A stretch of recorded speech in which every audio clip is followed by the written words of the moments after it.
C'est vrai que ce que je vais vous raconter là s'adresse plutôt aux ETI et aux grands groupes que les startups, aux startups. Mais j'ai pensé à tout le monde. Et comme je me suis dit qu'à cette heure-là, vous auriez tous un petit peu faim, avant d'attendre le cocktail final, voilà, je vous propose un superbe espèce de Big Mac, pas big, un Mac tout simplement, dans lequel on voit cette innovation meurtrie. Elle étouffe, prise par les fonctions régaliennes de l'entreprise, qui sont évidemment nécessaires, mais qui parfois vont beaucoup trop loin. Vous voyez, il y a même les pics de la direction générale qui lui envoient des demandes de profitabilité immédiate, des NPV, des paybacks, des ROI, et j'en passe. Et elle souffre beaucoup, cette innovation. Donc pour essayer de l'aider un peu, je vais vous parler, alors je vais essayer d'être rapide, pour gagner un peu de temps, mais de vous parler donc de mutation, de valeur, de management et d'instrumentation un petit peu quand même. La mutation, c'est l'innovation qui en a vécu une, la première, à partir de la révolution de la conception, qu'on peut résumer très très rapidement en disant qu'il s'est formé un écosystème de l'innovation au sein de l'écosystème du monde de l'entreprise. Et d'autre part, il y a une révolution du marketing qui, elle, est en cours, basé sur le développement des usages, on parle même beaucoup d'expérience client maintenant, avec la co-création, puisque de nombreuses entreprises co-développent des produits et des services avec leurs propres clients, le tout chapeauté par les données massiques qui font que bientôt on connaîtra tout finalement des clients, et ceci a donné naissance donc à l'open innovation. Parallèlement à cela, le contrôle de gestion, est-ce qu'il a vraiment muté depuis une trentaine d'années? Alors je ne parle pas des travaux de recherche, mais opérationnellement, puisque j'ai commis cette fonction pendant une vingtaine d'années, pas tellement. Il a fallu attendre 2010 pour voir arriver deux ensembles, une école d'ingénieurs et puis l'entreprise, qui finalement ont développé un partenariat au travers d'une thèse doctorale, donc dirigée par Armand Actuel de l'École des Mines de Paris, et la PhD étant Sophie Hodge, qui a donc fait une thèse dont d'ailleurs Albert David, ici présent, a été un des membres éminents du jury, qui a accordé cette thèse, bien évidemment. Et la thèse voulait répondre à cette question, finalement, opérationnellement, quelles sont les valeurs que l'on peut accorder à une innovation pour permettre de la piloter d'un point de vue économique. Alors je vous ai remis le triptyque classique du prix, du coût et de la valeur. Prix et coût, l'écart, c'est le profit de l'entreprise. Valeur et prix, il y a eu des thèses sur le sujet. Moi, je définis souvent la valeur comme étant le prix qu'un client est prêt à payer, qu'un certain nombre de clients sont prêts à payer pour obtenir leur service ou leur produit. L'exemple du paquet de cigarettes est le plus classique. Le paquet de cigarettes, ça a un prix de 10 € environ. La valeur d'un paquet de cigarettes, ça peut être 50, 100 € pour certains addicts qui seraient prêts à manger des patates toute la semaine pour se payer leurs cigarettes. Donc, ils se sont attaqués, les gens des mines, et Sophie Hodge en tête, à d'abord trouver une valeur monétaire pour les projets d'innovation, puisqu'on ne peut pas bannir l'économique comme cela. Et la particularité des innovations, c'est qu'on est dans une espèce de sphère d'hyper-incertitude, et donc, naturellement, ils ont convergé vers une probabilisation de la création de valeurs actionnariales. Et puis il s'agissait également de trouver des valeurs non économiques, des valeurs non monétaires, les valeurs qui allaient bien en quelque sorte. Et donc ce qui a été retrouvé, qui a été déterminant comme critère, ce sont des critères à caractère stratégique.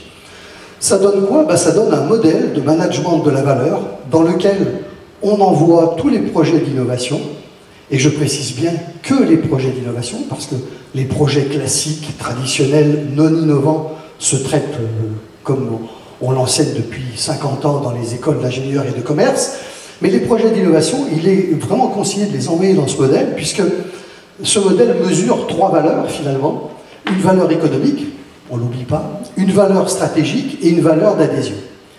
La valeur économique, c'est donc la valeur monétaire de la bande, en quelque sorte, toujours au travers de la fameuse net present value, la création de valeur actionnariale potentielle, mais avec la particularité, évidemment, cette NPV, on la détermine à partir de recettes, de prix de vente, de volume de vente, et à partir de coûts one-shot initiaux, de coûts récurrents de revient.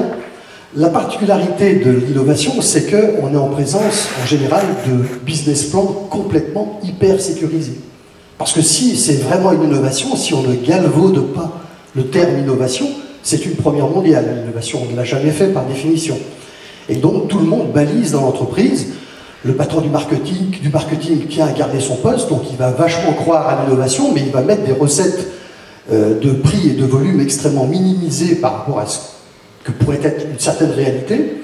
Et les gens des coûts, c'est pareil, ils vont baliser à mort en disant « Oh là là, c'est la première fois qu'on fait ça, on ne l'a jamais fait », donc ils vont maximiser les coûts initiaux d'investissement et également les coûts de revient récurrents du produit ou du service.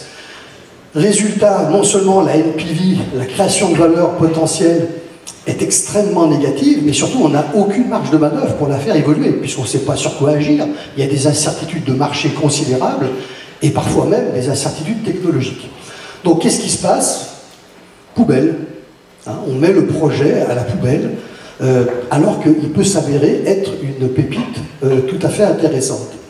Donc ce qui a été décidé avec Sophie Hodge et puis la maison des mines de Paris, eh bien c'est de mettre à la poubelle, non pas les pépites potentielles, mais de mettre à la poubelle les indicateurs classiques, hein, qui sont quelque part tueurs de l'innovation, comme le ROI, la NPV ou le payback. Alors c'est bien joli de dire on met à la poubelle les indicateurs de performance économique classique, mais quoi à la place?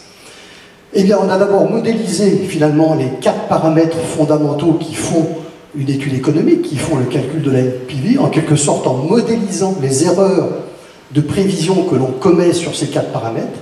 Et puis cette modélisation des erreurs associée à une simulation de mathématiques qui s'appelle de Monte Carlo, qui permet de faire un grand nombre de tirages de calcul de NPV, eh bien on obtient, au lieu d'avoir une valeur négative tueuse, on obtient un pourcentage de chance d'avoir une création de valeur positive pour tel et tel projet d'innovation.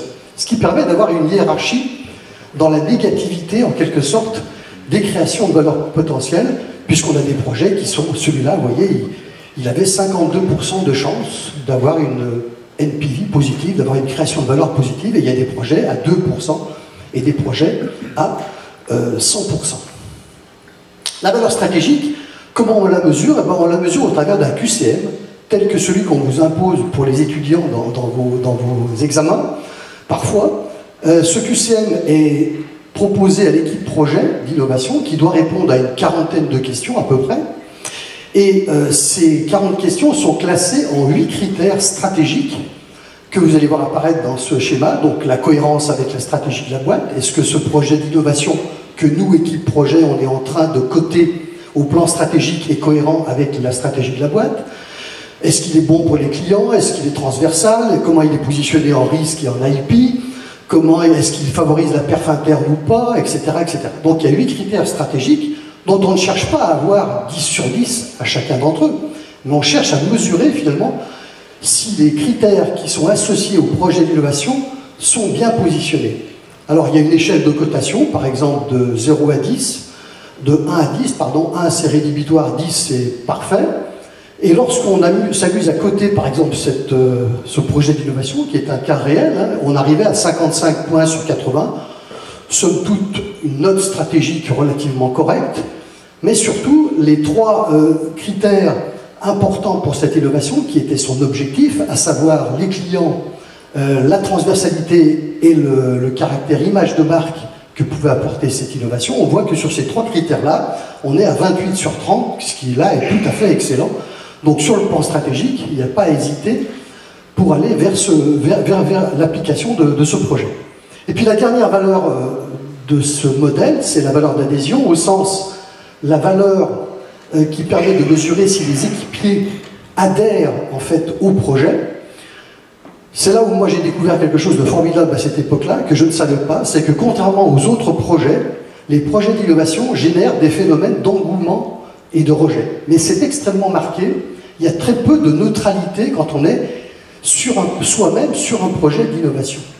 Et cette caractéristique, lorsqu'on la mixe avec un système de saisie des temps, mais de tout ce qu'il y a de plus classique, hein, toutes les entreprises qui cherchent à faire du contrôle de gestion d'une activité intellectuelle ont un système de saisie des temps. Il n'a rien d'innovant, le système de saisie des temps.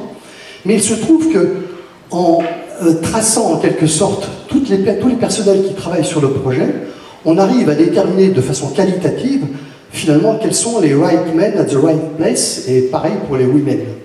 Et donc, on peut déterminer quels sont les experts pour chacune des techniques, quels sont les experts en stratégie, en organisation, ce qui, pour le chef de projet innovation, est un outil tout à fait considérable, parce que lui-même, quand il démarre son projet d'innovation, il ne sait pas toujours, finalement, quels sont les meilleurs éléments en termes de compétences. Voilà, une fois qu'on a nos 3 valeurs, on les met dans un tableau de bord, tout ce qu'il y a de plus classique, avec 4 jalons. Hein. Vous voyez là les 3 valeurs qui apparaissent. Et le petit projet que je vais faire apparaître, c'est un vrai projet. Hein, un vrai projet que j'ai connu il y a une douzaine d'années chez Renault. Je vais vous demander de deviner de lequel il s'agit.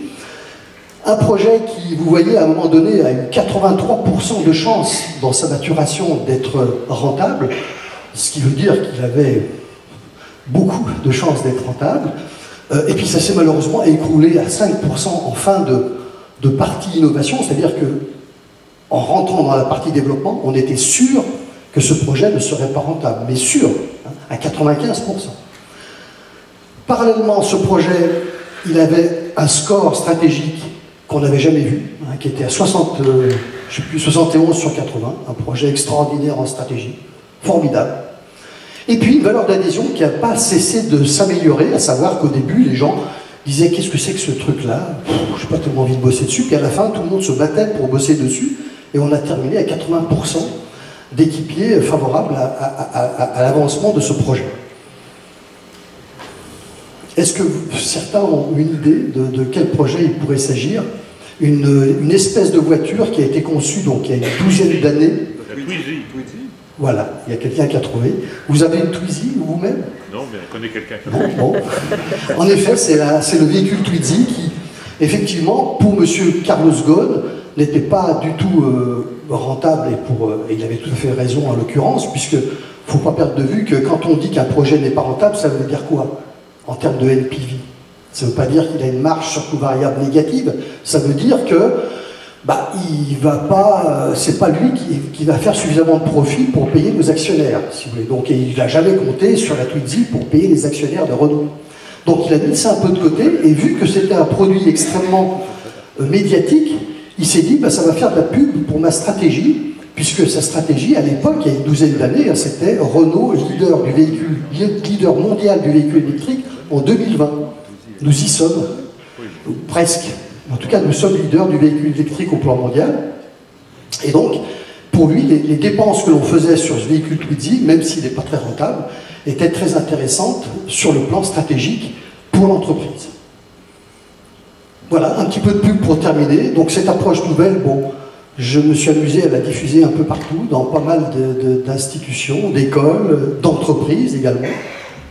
Et on a même coécrit un bouquin avec Sophie Holge, la PhD, un bouquin qui a été d'ailleurs, dont Nicolas Berland nous a fait l'honneur d'écrire la préface, et qui est toujours disponible à la FNAC, dans toutes les bonnes librairies.